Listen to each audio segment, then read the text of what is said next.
In this Excellence Mindset video series for teachers, I'm going to answer the question, what is pedagogy? I'm sure many of you have some idea as to what it is, and even if you can't define it using the correct words, I'm sure you are using it unconsciously in your classroom every day. The word pedagogy can be traced back to its origin in the Greek language. It is made up of two words in Greek language. I hope I'm pronouncing this correctly. Paidos, which means boy or child, and the other word is agogos, which means leader. So taken together, I think this word can be interpreted into meaning the process of helping or nurturing a child grow into a leader. Pedagogy then can be defined as the science of education,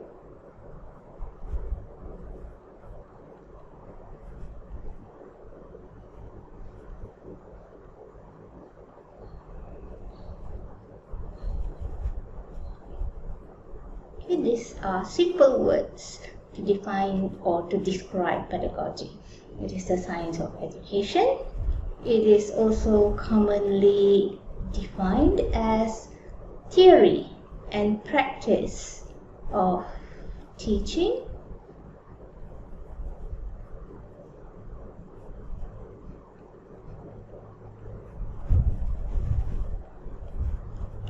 or effective method of teaching.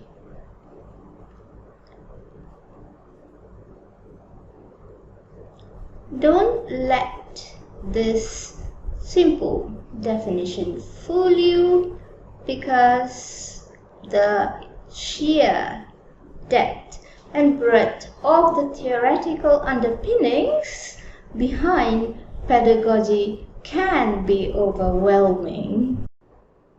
Now let's look at what constitutes pedagogy. Let's first move forth from the definition that pedagogy is the practice, rather the theory and practice of teaching, and we look at what constitutes the theory. So all learning theories fall under the umbrella of the body of knowledge known as pedagogy. And briefly speaking, this includes the various domains of psychology, which can be further subdivided, and other fields like instructional design,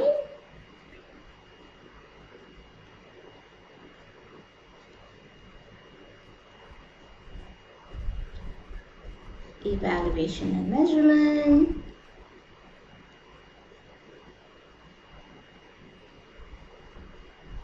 and things like basic statistics and maths also fall into pedagogy, because we use this to analyze the effectiveness of our teaching. Evaluation and measurement is the body of knowledge that teaches teachers how to design valid and reliable questions and also exam papers to objectively assess the performance of the student, and also to assess the effectiveness of their own instruction. So it's really a huge body of knowledge.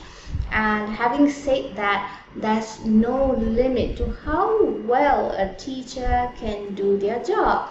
So here I would really like to draw your attention to help you realize that it is not true that anybody can teach. Well, perhaps anybody can be admitted into the teaching profession the way things are in most parts of the world today.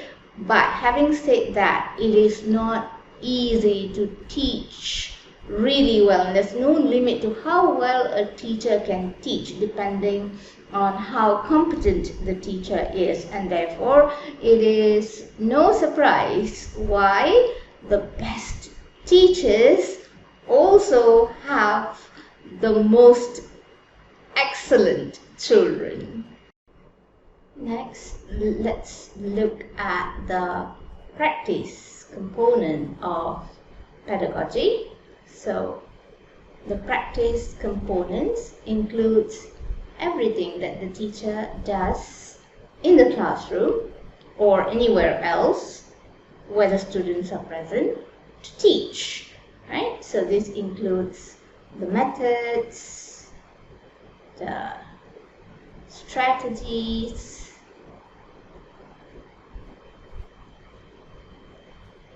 the techniques,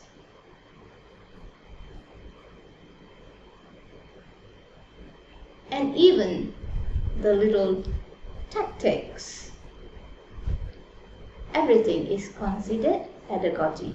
But having said that, these must result in effective outcomes. In other words, the student must be able to learn and acquire the subject matter the teacher set out to teach as the learning outcome, as the intended learning outcome.